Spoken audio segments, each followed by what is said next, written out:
One things that I typically look for is I try to find cash flow.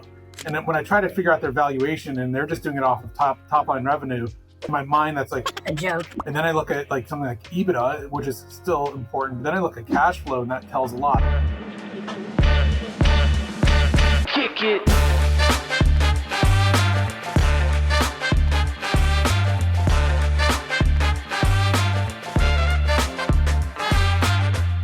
Welcome to Strata Stories. My name is Thomas Schreiber. I'm the Director of Marketing here at Strata. Strata is a single EMR platform and revenue cycle management service for physical, occupational, and speech therapy practices that helps you achieve a 99.99% reimbursement rate.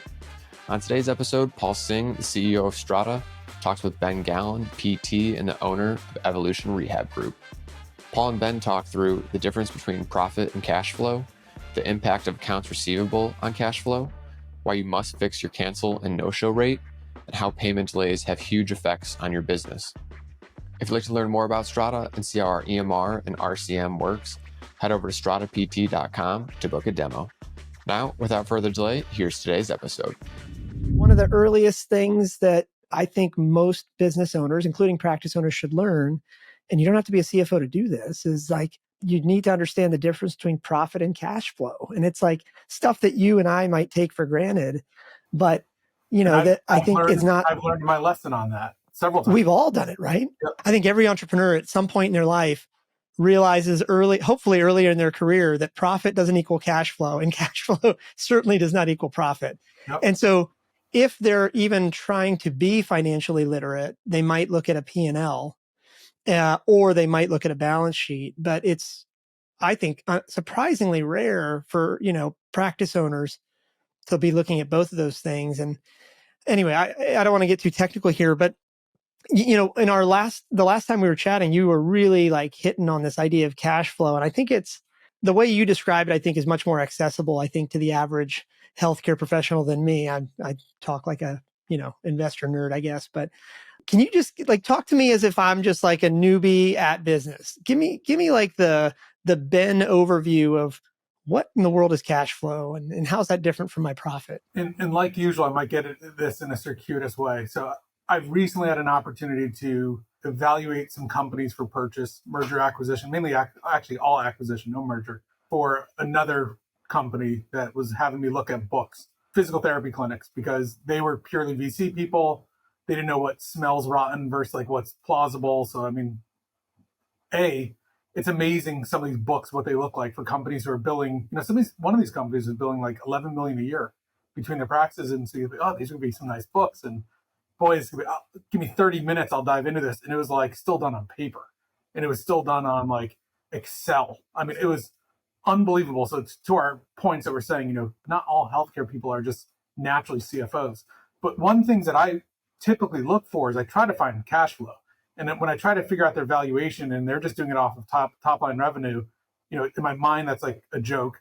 And then I look at like something like EBITDA, which is still important, but then I look at cash flow, and that tells a lot. So going to cash flow, the difference is whenever I start a company, the first thing I definitely do is the elementary school of business of putting in how much I expect to earn, how much that's going to cost me, and I've got a net. Now let's multiply that times 52 weeks, or times 8 hours, times 40 hours, times 52 weeks. And I'll be generous, and I'll throw in like, on a physical therapy side, maybe I'll throw in like 5% non-payment. Maybe I'll throw in X percentage of the time in South Florida where I know patients don't walk in the door because we have thunderstorms, or maybe I'm up north and I have snowstorms, and I start beating this up and mitigating it, but I still have this accrual, which was a word I didn't know 15 years ago, but I still have this accrual-based pro forma that says, wow, it's even like people create their monthly budget, and they don't take into account that they have certain things to do at different times of the month. So it's like, I know I'm going to have a budget surplus of $2,200 this month, but yet why am I literally not able to pay my bill on the 15th? Well, it's because you didn't account for the fact that those come due at different times, and not, when you calculated your net for the month, it was on an accrual basis. Some of that stuff didn't come in right away, your payroll was delayed, etc. But you just created this net. You didn't realize that some of your monthly expenses are front loaded, and maybe 80% of your bills are between the 1st and the 15th. You can't do this cash. You can't do this accrual based accounting even for your own budget. But for a therapy clinic, I think a lot of people do accrual based accounting. To your point, are you profitable? Sure. I know I bill 100, I pay my staff 60, I must be profitable. Okay, the definition of profitable is that your expected top line earning is higher than your expected cost, you are profitable. Congratulations. And there are some businesses in the world, and we know them, that don't even care about being profitable because they have other exit strategies that don't rely on profit. They rely on mass and market size and market share and stuff. But I think the average therapy clinic, the average, because I could name one, which I won't name, that is going on a pure market share basis, and they don't care about profit. But most of us care about profit, especially solo practice. Even if they own a couple of practices, it's profit. But profit is cash flow. So going to your question about cash flow, if you look at how long your accounts receivable is sitting there, and you really digest what that means, which is that's how long your revenue is sitting somewhere before you can process it to become revenue. So right then, it's not revenue, it's accounts receivable, which again is a weird terminology. It's money you hope to get. And it's money you hope to get quick because you built out this budget sheet that showed I billed 1,000, I paid 500, I need 500 at the end of the month. Well, the reality is, Medicare takes 15 days to process, assuming that you did everything correct to get it to Medicare and don't throw in a holiday or something. So you have 15 days to process with Medicare. And then if they have a crossover secondary, you've got another 20 to 30 to 45 days for that crossover. And you might go, well, that's only 20% of the payment. Well, in most PT clinics, that's your profit. Frankly, in most therapy clinics, that is your profit. So if you're waiting now 65 days for that to come through, and God forbid it's like New York Ship who crosses over to Blue Cross Blue Shield erroneously on every crossover, even though Blue Cross Blue Shield only covers their hospitalization, and then it bounces back and goes to United Healthcare, and then God forbid, like me, that you're a facility-based billing, so then they assume you're a hospital, reject it, send it back. Next thing you know, it's 84 days before you get paid on this. I looked at one today. It was a bill from March that didn't get rectified till November, and it's of no fault of anyone. I mean, I looked at all the correspondence communication. It's literally just the delay of automation of exceptions by the masses kind of thing. Now, if all of my payers fell in that and all of my payment is now 8 months later to get my profit, I've got a big problem. I'm not going to meet payroll, guaranteed not to meet payroll, because there's not enough profit in the PT industry where if I was selling a Lamborghini and it cost me, and I have no idea how much they cost to make, but let's just say they cost $100,000 to make, but I'm selling them for $800,000. If I sell one, I got enough cash flow to pay for all my staff at that dealership for a long time. If I'm selling like the bottom of, Kia, and my profit's like 2,000 or 1,000, I need to sell a bunch of those to keep my lights on, kind of thing.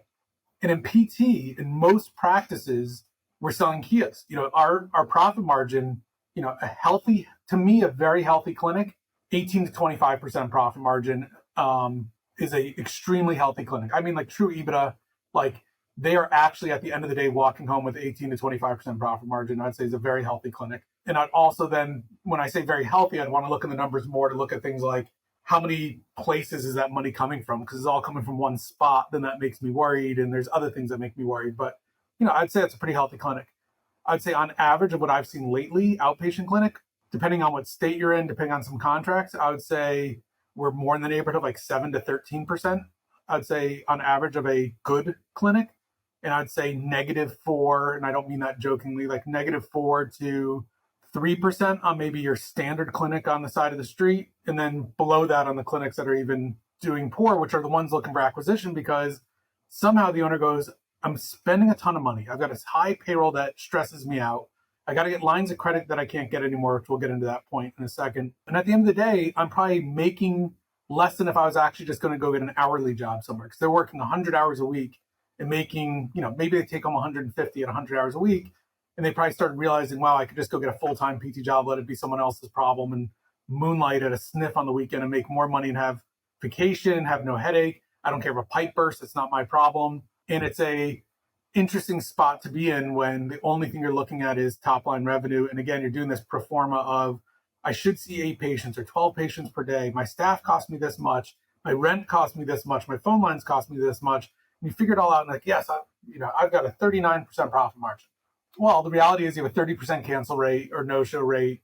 Your front desk, is not collecting your copays up front like you thought they were. Your billing is sitting in 90 to 120 days. And the next thing you know, whatever profit margin you built up over, maybe you built up 100,000 in the bank over 2 years. You didn't reinvest it. You didn't spend it. You didn't pay yourself out. No distributions. And you're living off that. That is Yep. floating your business. Okay, let's go get a line of credit. Sure. In 2008, I was offered a $2.5 million line of credit for just stating my name and birthday. I mean, money was, do you have a pulse? Let me give you a line of credit. I had 3 S Corps at the time. My accountant was trying to convince me to go get the max lines of credits because they were coming out 0% for a while. Yeah. Go get those lines of credit and literally go put them into something making you even 5% at the time and pay them back when they're 10 months and you will make it. And he showed me the math and he was doing it himself. But I don't have as much at that time, especially. I didn't have as much comfort with money to like do stuff like that. Like that was just totally foreign and crazy to me to use someone else's money to make money. But like, welcome to the world. I think like our world system and our everyone uses money. Even the insurance companies, the reason why they don't pay you right away is because they're making profit on your money. Yeah, also called leverage. Yeah, welcome to leverage. Sure, leverage too. So again, in 2008, that got a lot of people did take that and bought real estate and then see you later. Back then, I started 2 companies and I needed the line of credit. I had a very expensive equipment, expensive people. I needed that line of credit because I had to start a business and I knew I had to ramp up expenses before I started having revenue. But again, I naively made each test. I charge this, I get paid this. And I wasn't even thinking, well, the doctor who's my client may not pay me for 100 days. I may have to chase him for the money, but if I chase him too hard, that's my client, then I can't chase him too hard. And therefore I'll be closing off my future potential earning, where at least with PTs, we don't really have that because we're chasing the insurance company. So kind of takes that off the table. But it's a matter of nowadays, money is tight. If people haven't tried to get a line of credit, or if they don't know like what VCs are doing right now, or PE world's doing right now, banks in general, if you want to get a hard loan, the numbers, even a legitimate loan, money is hard to come by and it's really expensive to use right now.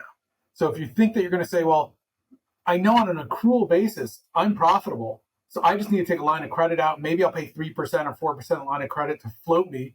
So essentially you need to then go, okay, if I had a 25% profit margin, I'm using 5% interest rate to pay things down, assuming that you don't even let it go too long, you now have a 20% profit margin, but you let it lapse 2 months and it's compounding. Maybe you now have a 14% profit margin and now it lapses 3 months and now you have an 11% profit margin.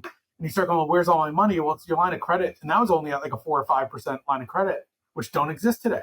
I know really stable companies with huge coffers, backers, PEs, amazing companies, and they're lucky to get between 12 and 15% in a line of credit right now. Lucky.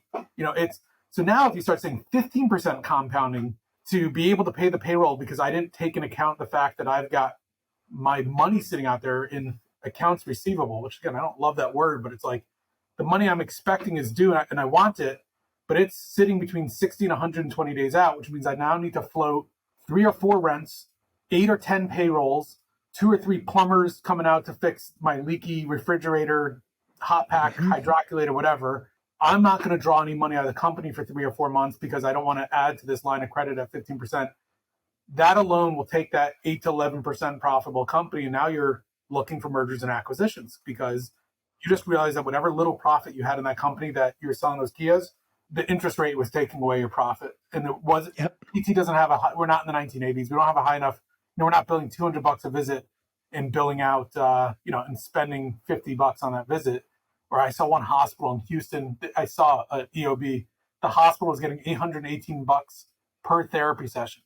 For them, congratulations. You don't need a line of credit. Like, again, you're now selling the Lamborghinis and the world's your oyster and your runway and your ramp. But most people, I'm sure, working that you're talking to or they're probably listening to this today are not in that position. So, they're making $52 from one call, $57 from Optum, $48 from Ash as like the huge majority. The Medicare Advantages, if they're lucky and get anything, maybe they're getting $75 a visit. And from Medicare, if they've got any, it's funny to think that Medicare is like the best payer here in Florida, but I know it's not all the country it's the case.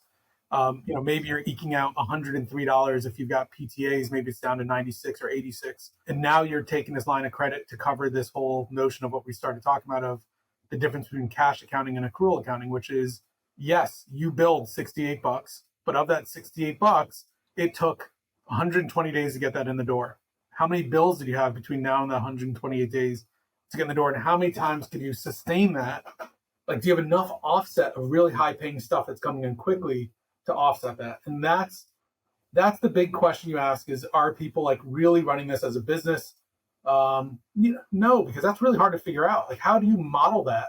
How do you model, like, if I have Excel. How do I model that to figure out what my actual cash needs are? And how do I model that to even figure out how much do I grow? Even if I have want and demand, can I afford another therapist? Can I afford another 1,000 square feet of the adjacent retail shop that someone's willing to knock a hole in the door and say, hey, you want this other 1,000 square feet? How do I even know? Because most people, if they're even like doing a P&L or doing a balance sheet monthly, like I do P&L, I do an accrual and cash and a balance accrual and cash every month.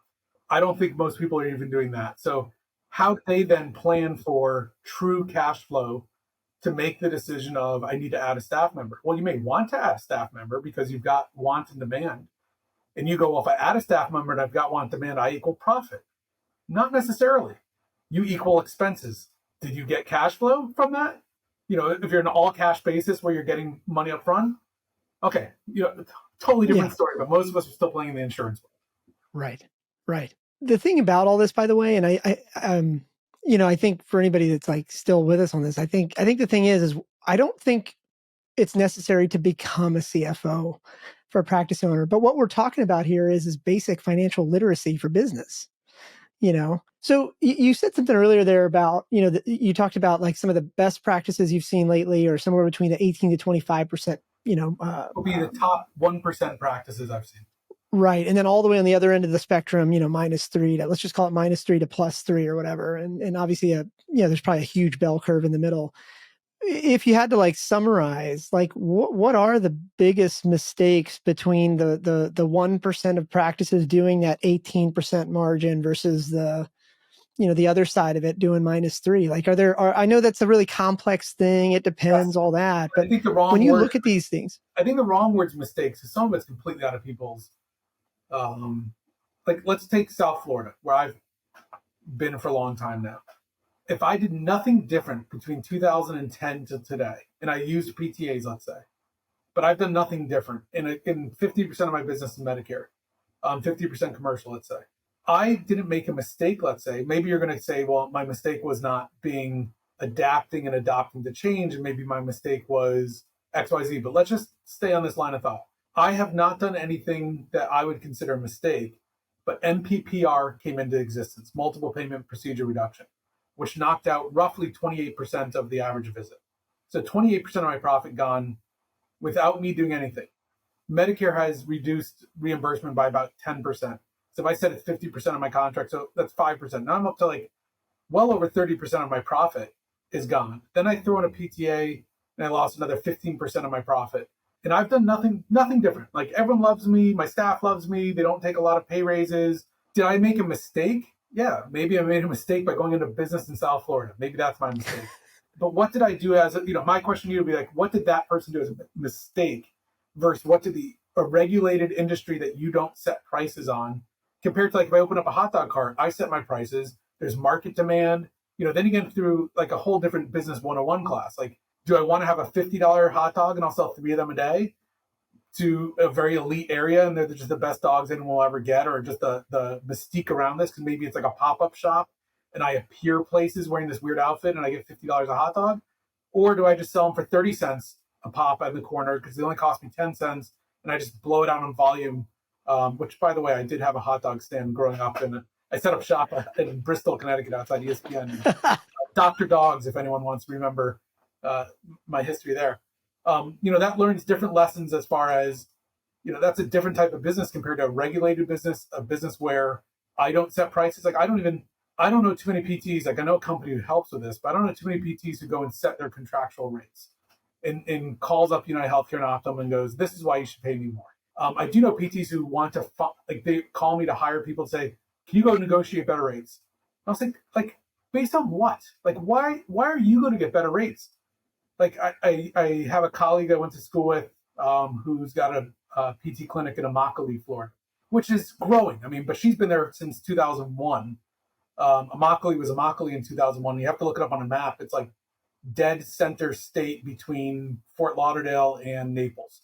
I think Edgerrin James, there's a famous football player came out of, I think it was Edgerrin James, came out of Immokalee. Immokalee is very, lower socioeconomic. These days, though, there's a town called Ave Maria that sprung up near it, which had brought a higher socioeconomic. So Immokalee's like in this weird stuff. But she was complaining about rates, and it's like, you are the only therapy clinic in like a 15, 20, 30-mile radius. You go negotiate your rates. Tell them to take it or leave it. You call up one call and say, I'm $100 a visit, take it or leave it, because one call has a duty and obligation to find therapy clinics for their people that are going, like, good for you, but I'm in Palm Beach County. Again, there's probably 1,000 therapy clinics in Palm Beach County. So what am I doing different that I want different rates? Is my total cost of care lower? Is my length of stay lower? So again, your question was, what mistake are they doing? I don't know that it's mistakes as much as the industry has catastrophically turned on them, where 1980s and 1990s is a business to get into and you'll be able to make some money even if you're naively successful. A term that I'm using basically meaning like you don't really know what you're doing, but like you're billing, you're getting paid a decent amount, you've got some staff, and you're making some money. Like, congratulations, you negotiated a decent release and you're in a wanted area and you made a name for yourself. But someone like opening up a practice today in South Florida, which I'd love to know the stats of, the average length of a clinic that opens today, how long it stays open. I don't think the answer is more than a year. They run into the stark reality of, did they make a mistake? To use your statement of what mistake. But then you get into stuff like, okay, so now I've got to pivot and adopt. Do I just close my shop? Which the answer for some people is that's probably the smartest thing to do instead of just going in debt for, taking a line of credit on your house and double mortgage. And, some people, unfortunately, the answer is yes, close a practice, cut off the arm before it kills the rest of your business or your body.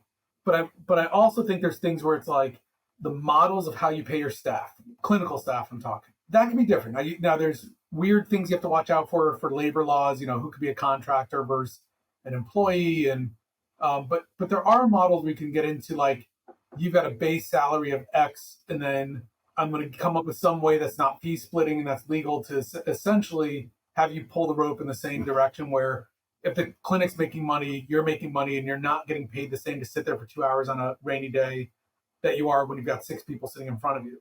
And maybe I tie it to satisfaction scores. Maybe I tie it to average billing per visit. Maybe I tie it to productivity standards.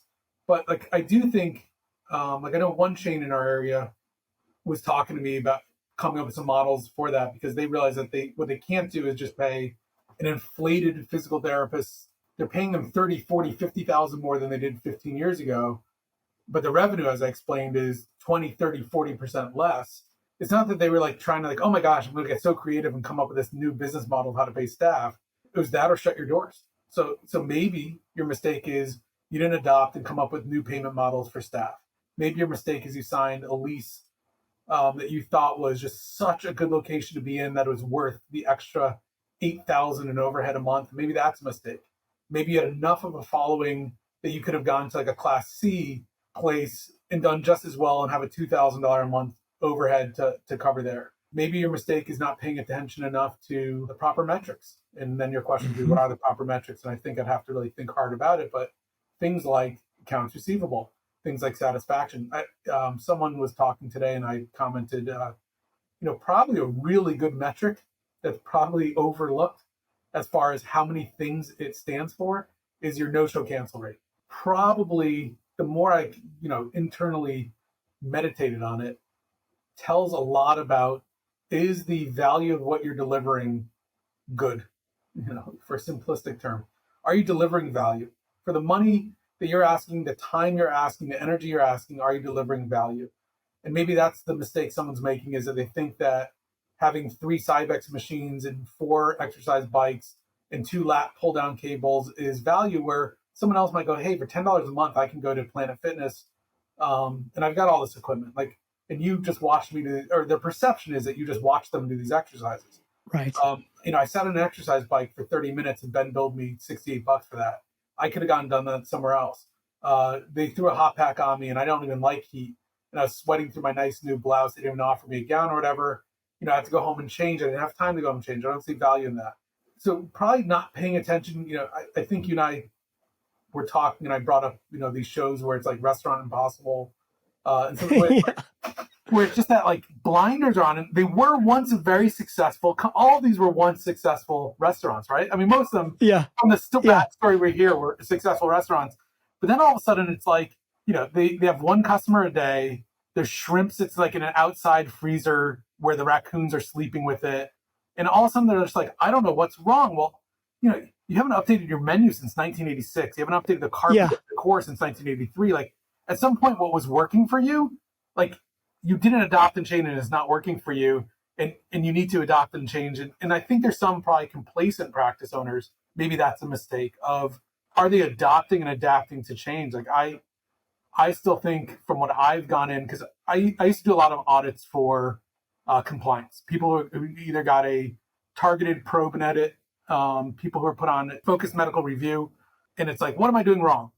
Well, when I walk into these clinics, they almost all look the same. They're like, wow, like, the dust shows that you built this clinic in 1983, and the carpet still smells of 1983, and what you're delivering, and your mindset, and you just never kept up with the times, and you didn't keep up with the fact that some of the stuff you might have gotten away with before there was like things like CERT from Medicare, and before there was Z-Pix, and before there were computer algorithms looking for fraudsters. You aren't being fraudulent, but you were taught during a time when it was like, I'm going to bill the highest unit for every patient I can, 4.5 units, 3 times a week. Well, if that's your entire success to your business, and those are the metrics you're going on, and that's your KPIs, maybe you really should be exiting this industry. But there's other things to look at, like, okay, why is my cancel rate 32%? Well, maybe it's because you're only open till 4:30, and it's really hard from someone from work to get there 4:30. So your last appointment at 4:30 is high cancel. Well, maybe if you're open till 7, it's a different story. Maybe you just need to close. Like, that's something I noticed, and it's completely tangential. Yeah, I've noticed that there's a lot of clinics who are afraid to close for some time during the day. They're afraid of that one person who wants that 1 to 3 slot, let's say, where it's like, you understand that if you close down, that's staff that you don't need to pay for. And for your admin staff, that's 2 or 3 uninterrupted hours where patients are not at the front desk, not asking questions, there's not emergencies, just get stuff done time. Like 2 hours in the middle of the day, call the insurance companies, call people who have, who owe you money, send out the mailers, do what you need to do. Like, I admire a clinic who's like, I'm shutting down from 12 to 3. That's just not a busy time for me. I'm shutting my office at 3 on Friday because my cancel rate after 3 o'clock is 72%. Why am I going to pay for all the staff and overhead and ruin my Friday night for the 3 people who do show up and not the 12 who don't? Again, then you might say, well, if your value is higher, maybe all 13 will come in, and that's like, you've got to weigh out. But I don't think it's a mistake as much as people were doing business as usual for a long time, and a 2% payment cut, if you're running a 30% profitable business, doesn't sound that daunting. But all of a sudden, it's another 3%, another 20%, 28%, 15%. Like, holy cow, I just went from a 30% EBITDA to a 4% EBITDA. Now you're at 4% EBITDA, and you're not selling Lamborghinis. Or our profit margin is small. Our gross revenue, pales in comparison to our net revenue.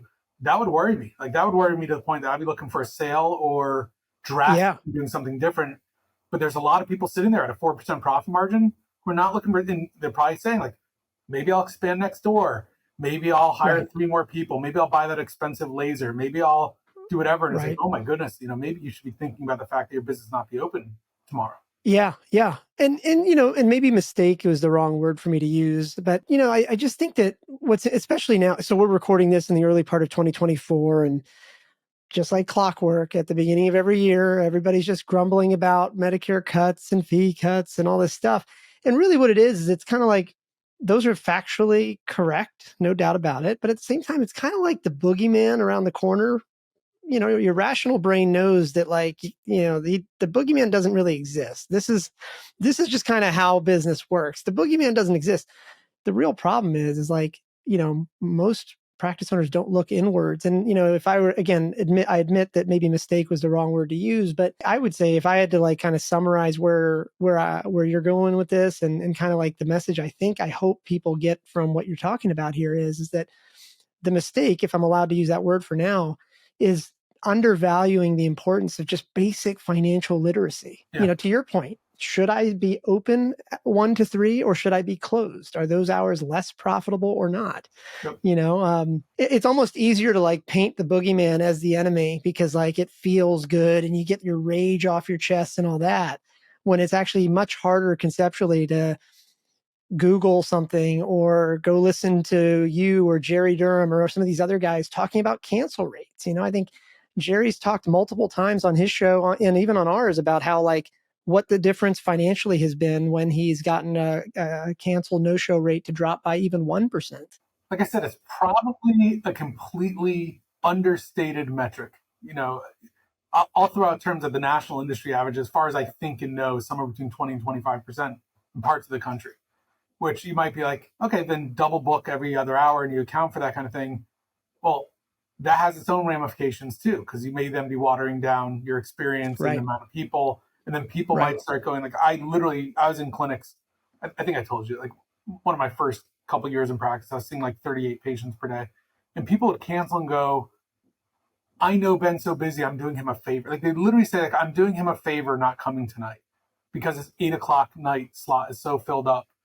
Where I would just be accommodating. It's like, well, you work till 7, you live in DC, you have to drive to Sterling, you know what that could be like. We were open till 9:00. And if someone came in at 8:23, we didn't say we're only going to do 42 minutes of your treatment. Like, so we're there till 9:30. Yeah. People have to go to work in the morning. We opened, our first patient was 6:45 in the morning. But how many people were at the door at 6:45? For 2 of us, like, I don't know, like 8. We even had like a little shower and change room. People would shower after they go to work. But like, now, was their experience a little watered down? Almost definitely.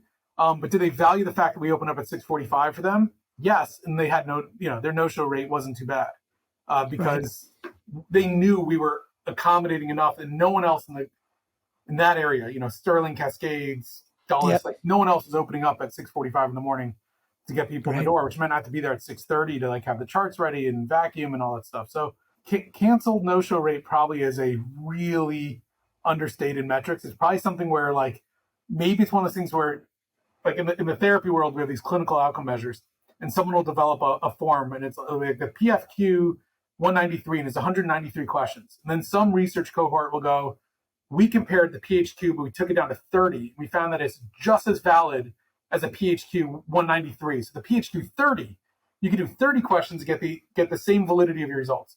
And then someone comes through and goes, well, I did a PHQ 12 and that got me the same results as the 30 and the same results as the 193, or it's 1% off, but that only took 1 minute instead of sitting down with a book. Like, boy, does that value. And I'm not going to even try to figure this out, but I wonder if cancel no-show rate could be that like PHQ 1. Like, I wonder if that says so much about a business that it's like like if I was a business purchaser and I walked in and just said, what's your cancel no-show rate? And based on that was like, I'm out. Like, I don't need to hear anything else. Like it may be that much of a telling thing that it might be that PHQ 1. I actually just anecdotally would bet you that you're right there because to your point, it's sort of a proxy metric of the value or at least the perceived value of how your front desk is working, how your collections are. It really correct. There's a lot that ties into it's that, almost like a filtering function, that at least gets you to the second meeting. It's interesting. Just as an aside, again, I'm not from healthcare, right? I come from tech investing, stuff like that. But I'm going to say we to make it sound bigger. It's just my wife and I. But we've been investing in broad strokes, tech companies and even restaurants and bars and stuff like that for 15 plus years. Here's one of the interesting parallels we're sort of noticing. So over the course of the last 15 years, we've invested in over 3,000 of these companies now, like all across the United States. Probably closer to 3,500 now. But anyway, here's the interesting part. Obviously, failure rate is a big part of that. Greater than 50% of businesses across a lot of different industries fail within the first 2 years. It's just how it works. The numbers just kind of always wash out that way. So I make it sound bigger than it is, just my wife and I, but we did an early analysis of like what causes that. Like, hey, could we detect what happened? Could we maybe, I don't know, stop betting on things that are going to fail? One of the interesting things that came out of that like little research study. So way back when we like sort of started to hire, research assistants to help us with this. Let me just cut to the chase. So unsurprisingly, the number one reason why companies fail is because they run out of money, either because they didn't get enough clients or didn't get off the ground or whatever. At face value to runway didn't match. Yeah. Now at face value, it's like, duh, of course, Paul, that's not rocket science. Okay. Tell me something I don't know. Where it gets really interesting is when you reframe the study and you say, well, wait a second, business failure is the symptom. What is the actual problem? Now, here's where it gets really interesting. And I see a lot of parallels with the healthcare industry and particularly practice owners. Let me just give you the answer first and then we'll talk about it. So when we started to reframe it as the failure itself and our loss of capital being the symptom of what happened, and we then focused in on what in the world actually happened, what was the real problem? Turns out we have a bias towards founders and entrepreneurs that tend to be very intellectually curious. I don't want to say educated because that doesn't mean they all have PhDs or something like that, right? But the point is like we have a bias towards quote unquote smart people. Here's what's interesting. If you look at the data across our portfolio, again, one subset, but I'm not sure there's many other firms or companies or investors that have this large of a portfolio.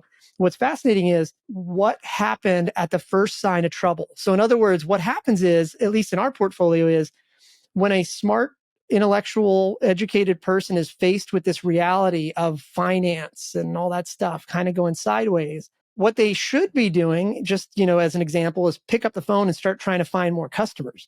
What they actually do is they focus inward on what they know how to do best. So then the example I'll give you just as brass tacks is if you end up investing in a coder, like an engineer that can write code, right?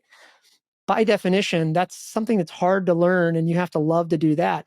At the first sign of adversity, natural human response is to get away from the pain, right? And you go to what you know best. So inevitably what these engineers will do is they'll say, oh my God, I'm not going to make payroll next month. I've got 6 months of cash, whatever it is. And they say, but if I build this next feature, revenue will come. They focus inwards on the craft they know, right? It turns out that feels good. They kind of had a pain response. They go inwards and they made the pain disappear because they ignored it. And they just have this false sense of hope. Rarely works out. I can only think of 1 out of 3,500 companies where it turned out positive for them at that point. But I see the same thing with practice owners. You have these practice owners who, by definition, have to have gone to some amount of medical school, medical training. I mean, that's not easy to do. You can't, you got to be kind of smart to do that.